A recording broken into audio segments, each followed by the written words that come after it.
سلام تماشابینان گرامی، خلاصه خبرهای مهم یکم ماه تاجیکستان و منطقه را از پایگاه خبری بامداد برایتان پیشکش میکنیم. شروع میکنیم از یک نگاه کوتاه به سرخط خبر مهم روز در این برنامه. یک گروه جاسوسی روسی از کامپیوترهای چند منصبدار تاجیک معلومات می‌دزدیده است. پدپلکوونیک کامران رجبزاده را در کمگورد به خاک سپاریدند. یک مرد گرفتار بیماری روحی در ترسونزاده دو مسجد را آتش زده است. همه ده قربانی صدمه در عینی خویش و تبار از ارتوش بوده از توی برمیگشتند. و اکنون تفصیلات خبرها. پرودافت، یک سازمان تحقیقاتی شویتزاریا، در گزارش مفصل 41 صفحه‌ای که روز 27 اپریل سال 2023 نشر شد گفته است یک گروه رهنگران جاسوسی روس با نام هشتپای کوچمنچی از سال 2020 به این طرف توسط یک شرکت تلفنی تاجیکستان به شمار زیاد کامپیوترها در این جمهوری از جمله به کامپیوترهای چندین منصبدار بلندپایه تاجیک روی یافته از این کامپیوترها معلومات می‌دزدیدند. مؤلفان گزارش اسم این منصبداران بلندپایه تاجیک را نیز نشر کردند. خدایارزاده آن وقت وزیر نقلیات تاجیکستان، امیرخان قربانزاده معاون رئیس ولایت ختلان، حالا معاون شهردار دوشنبه، رحمانزاده سید نقش حکیم، گنرال مایور میلیتسیا، معاون وزیر کارهای داخلی تاجیکستان، عبدالعزیز شریفی، رئیس شعبه کشورهای مشترک المنافع در دستگاه اجرایی پرزیدنت تاجیکستان، بابشاه خالزاده، سردار سابق ریاست کشاورزی و حفظ محیط دستگاه ریاست جمهوری، حالا رئیس ناحیه فیض‌آباد. در گزارش گفته می شود که رهنگران یا هکرها از گروه هشتپای کوچمنچه توسط معرکه با نام قندوز به شمار فراوان کامپیوترها، مسنجرها و دیگر شبکه‌های معلوماتی را در تاجیکستان رخنه کرده از میان آنها کامپیوترها و پیام‌رسان‌های برای این رهنگران ارزشمند اساساً وسایل مربوط به منصبداران بلندپایه را جدا می‌کردند و از داخل آنها معلومات موجوده از جمله مکاتبه‌ها و نام‌های رسمی را می‌دزدیدند. این معلومات‌ها بعداً به چه مقصد استفاده می‌شدند در گزارش گفته نشده است. مقامات تاجیکستان از جمله آن منصبدارانی که گفته می‌شوند کامپیوترهایشان رخنه و معلومات داخل آن دزدیده شده است تا کنون این گزارش مرکز تحقیقات شویتزاریا را شرح ندادند. مؤلفان گزارش معرکه قندوز را نمونه از قضیه‌های جاسوسی دنیای معاصر نامیده نوشتند که این قضیه و تهدیدهای دیگر نشان می‌دهند که فضای اینترنتی به یک عرصه نو جنگ‌های معاصر تبدیل می‌یابد. از جمله به این نقطه اشاره شده است که این معرکه نشان می‌دهد که حالا برای انجام فعالیت‌های جاسوسی مسافت دیگر نقش مهمی بازی نمی‌کند و جاسوسان می‌توانند بدون ورود به قلمرو کشورها از مسافه‌های خیلی دور توسط اینترنت کار خود را بکنند. در مثال تاجیکستان مؤلفان نوشتند که از بس که در این کشور مکاتبه‌های رسمی و اینترنتی اساساً به زبان روسی و توسط شبکه‌های روسی صورت می‌گیرد، این کار رهنگران از گروه جاسوسی روسی برای یافتن آنها به مخزن معلومات‌های منصبداران تاجیک را خیلی آسان‌تر کرده است. به عقیده مؤلفان راه یافتن به مخزن معلومات منصبداران و خدمات اجتماعی در تاجیکستان به رهنگران از هشتپای کوچمنچه امکان می‌دهد که معلومات محرمانه از منبع‌های مهم را به دست آورده تحولات را در تاجیکستان زیر نظارت نگاه بدارند. در گزارش شرکت شویتزاری، تاجیکستان یک کشور از لحاظ هم جغرافی و هم سیاسی به روسیه خیلی نزدیک ارزیابی شده است، ولی گفته می شود که رهنگران از هشتپای کوچمنچه تا از بالای خودها نیز همیشه نظارت میبرند.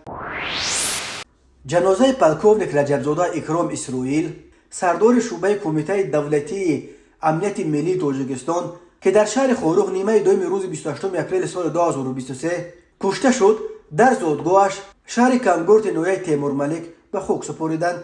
مقامات تا کنون خبر مرگ پدپلکوونیک رجبزاده را رسما تصدیق نکردند، ولی بنا به اطلاع دریافتی او شب 27 و 28 اپریل در یک زدوخورد مسلحانه با قاچاقبران در مرز ناحیه شغنان ولایت مختار کوهستان بدخشان با افغانستان کشته شد. کامران رجبزاده در دوشنبه به وای رسیده بود، ولی خانواده‌اش نیز در پایتخت به سر میبرند. از این رو طور دوستان مرحوم به رادیو آزادی خبر دادند جنازه او را از خاروخ با چرخبال اول به پایتخت آوردند و مراسم وداع با پادپالکوونیک رجب زوده نصف روزی 28 اپریل در نوحه سینای شهر دوشنبه دایر شده است. سپس جنازه او را برای دفن به نوحه تیمور ملک انتقال دادند. سیمومین یتیموف رئیس کمیته امنیت ملی تاجیکستان در مراسم وداع شرکت داشت و از جسارت زیردستش توصیف کرده است.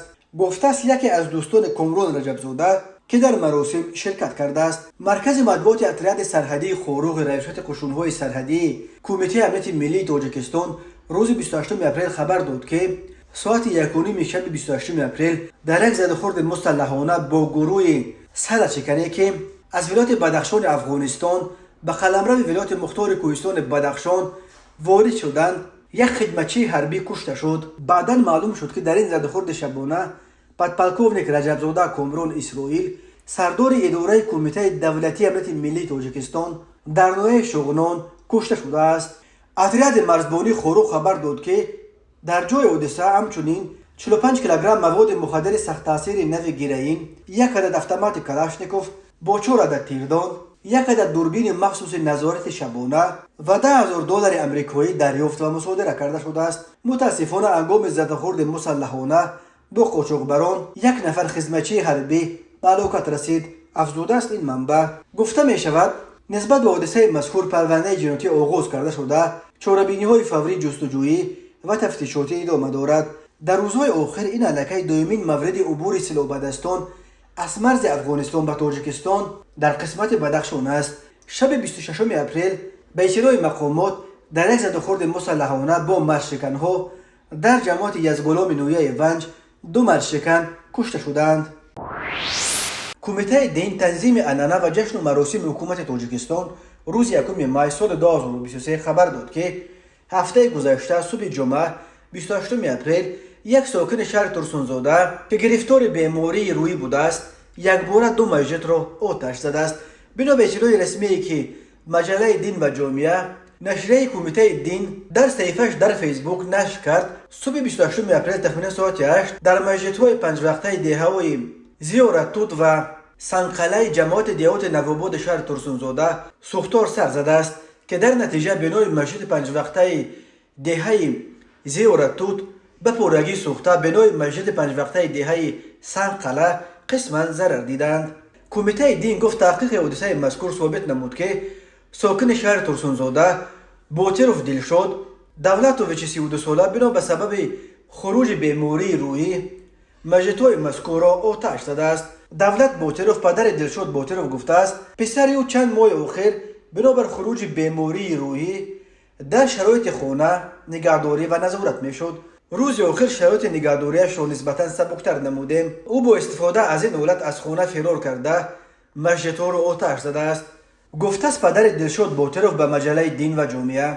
بنا به اطلاع نشر شده دلشاد بوتروف فعلا در بیمارخانه کسلی‌های روحی واقع در شهرک کوکتاش نوحه رودکی معروف به بیمارخانه کوکتاش نگهداری و طبابت می شود و وابسته به حادثه مذکور از جانب مقامات دخلدار تفتیشات ادامه دارد. حادثه های سوختار در مسجدهای تاجیکستان قبلا هم رخ داده است. از جمله ماه ینور سال 2023 پی هم 2 مسجد 5 وقته دهه چمنستان در جماعت سامان در کنار شهر ایسور و مسجد واقع در کوچه عبدالله ذکر شهر وحدت به کام آتش رفتند. سبب سوختار در مسجد چمنستان در گرفتن فرش گرم این مسجد گفته میشد. سبب سوختار در مسجد وحدت رسش کوتاه ناقلا گفته بودند. اما برقصدانه آتش زدن مسجدها حادثه است که بعد جنگ شهروندی تاجیکستان مشاهده نشده بود. اکثریت کل اهالی تاجیکستان را مسلمانان تشکیل میدهند. بنا به آمار رسمی کمیته دین در تاجیکستان تقریبا 4000 مسجد عمل میکنند. درست 26 سال قبل 30 اپریل سال 1997 در نتیجه حمله مسلحانه به پرزیدنت تاجیکستان و همراهانش در میدان نزد تئاتر به نام کمال خوجندی در شهر خوجند که با استفاده از سلاح و گرانات و مواد ترکنده صورت گرفت، بیش از 50 نفر از جمله پرزیدنت امامعلی رحمان جراحت برداشتند. اما امامعلی رحمان که از پایش جراحت برداشت بعد همگی نیم ساعت در پی معاینه طبیبان به تالار تئاتر به نام کمال خوجندی برگشت و در پیش مردم سخنرانی کرد. در تشکیل سویقست به جان امامعلی رحمان در خوجند چند نفر از جمله نماینده عالم جنوبی خورشید عبدالشکورов ملقب به تایسون و عبدالله جانوف استاد دانشگاه خوجند و برادر سروزیر سابق تاجیکستان عبدالملک عبدالله جانوف را گناهگار کردند. تایسون هنگام سویقست کشته شد، ولی برادر عبدالله جانوف و چند نفر دیگر حکم قتل گرفتند. عبدالملک عبدالله جانوف حکم قتل برادرش را انتقام برای فعالیت‌های اپوزیسیونی خود مینامید. یعقوب سلیموف که سال 1997 رئیس گمرک بود و پرزیدنت را در آن سفر همراهی میکرد، چندین بار گفته است که امامعلی رحمان را آن روز از مرگ نجات داد. مادر مرحوم یعقوب سلیموف از جمله هنگام در زندان قرار داشتن فرزندش در چند نامه خود با درخواست عفو او به امامعلی رحمان این حادثه را یادآور شده بود. ولی سال 2020 نشریه SSSR در یک مطلب نوشت که جان امامعلی رحمان را سرمحافظش مراد سعیدوف نجات داده بود، نه یعقوب سلیموف. همچنین ژورنالیست نیلوفر عزیزی نیز در همان سال 2020 در یک فیلم مستند با نام دوربین حقیقت ویدیوهای نادر سویقست 30 اپریل سال 1997 به جان پرزیدنت را نشر کرد و نیز گفت که امامعلی رحمان را مراد سعیدوف نجات داده بود. چند ماه بعد از سویقست خوجند ماه اوگوست سال 1997 یعقوب سلیموف را به دست داشتن در آشوب مسلحانه پلکوونیک محمود خدایبردیف گناهگار کردند و او ترک تاجیکستان کرد. او را سال 2004 از روسیه آورده به 15 سال زندان محکوم کردند. یعقوب سلیموف ماه ایون سال 2016 از زندان آزاد شد و از آن به بعد در دوشنبه در یک حالت نیمه آزاد به سر میبرد. مراد سعیدوف در این مدت صاحب عنوان گنرال مایور شده تا کنون رهبری خدمات محافظت پرزیدنتی را به عهده دارد و یکی از شخصیت‌های پرنفوذ در دایره‌های حاکم کنونی تاجیکستان دانسته می شود. راننده و مسافران ماشین استارکس که صبح بر وقت یکم ماه سال 2023 در حدود ناحیه عینی ولایت سوخت دچار صدمه شد. همه خویش و تبار از یک اولاد ساکن دهه ارتوج در کنار شهر پنجکن بودند و از تو یک خویشاوند نزدیکشان برمیگشتند. طور قبلا مرکز مطبوعات کمیته حالتهای فوق‌العاده تاجیکستان با نشر یک عکس از جای حادثه خبر داد. صبح بر وقت یکم ماه در ناحیه عینی بر اثر بجری عمقش تقریبا 200 متر سرازیر شدن ماشین مسافرکش تمغه استارکس 6 نفر به هلاکت رسیده، 4 نفر دیگر با جراحت‌های وزنی در بیمارستان بستری کرده شدند. بنا به اطلاع دریافتی پایگاه خبری بامداد، راننده و مسافران این ماشین هم از یک اولاد از دهه ارتوج بوده صبح یکم ماه از تو یک خویشاوندشان برمیگشتند. به اطلاع ساکنان ارتوج مراسم نماز جنازه و دفن دو قربانی صدمه عصر یکم ماه ساعت 17 و نماز جنازه و دفن 4 قربانی دیگر صبح 2 ماه برگزار می شود. کمیته حالتهای فوق‌العاده قبلا خبر داد که صبح بر وقت یکم ماه ساعت 9:10 به قسم نوبتداری کمیته زنگ زده خبر دادند که در کیلومتر 154 شورای دوشنبه خوجند چناق در حدود ناحیه عینی صدمه رخ داده است.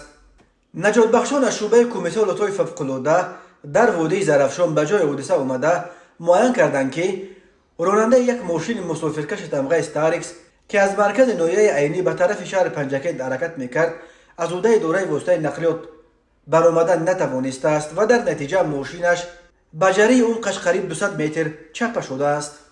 در همین حال مرکز مطبوعات وزارت کارهای داخلی تاجیکستان خبر داد که 29 اپریل سال 2023 تقریبا ساعت 17:00 راننده ماشین تمغه خوندای الانترا تحت اداره برهانوف رجب علی سال تولدش 1994 ساکن ناحیه شهر نف هنگام حرکت سمت شهر دوشنبه به سمت شهر ترسونزاده در نزدیکی دهه توده جماعت دیهات میرزا رضای شهر ایسار از عهده اداره واسطه نقلیات نبرآمده پیادهگرد نابالغ ایوبوف اسرائیل سال تولدش 2016 ساکن شهر ایسار را پخش نموده است. در نتیجه نابالغ جراحت‌های گوناگون جسمانی برداشته در جای حادثه به هلاکت رسیده است. وزارت کارهای داخلی گفت تفتیش حادثه مذکور ادامه دارد. راه‌های تاجیکستان از لحاظ صدمه و پرخطر به شمار می‌روند. سال 2022 بر اثر 1096 صدمه در راه‌های جمهوری 416 نفر به هلاکت رسیده، 1197 تن دیگر مجروح شدند. پرونده جنایتی با ماده 248 قسم 2 کودکس جنایتی جمهوری تاجیکستان نسبت مرد 30 ساله ساکن شهر خوجند که پیش با ماده 244 کودکس جنایتی جمهوری تاجیکستان صادر شده است آغاز کرده شد.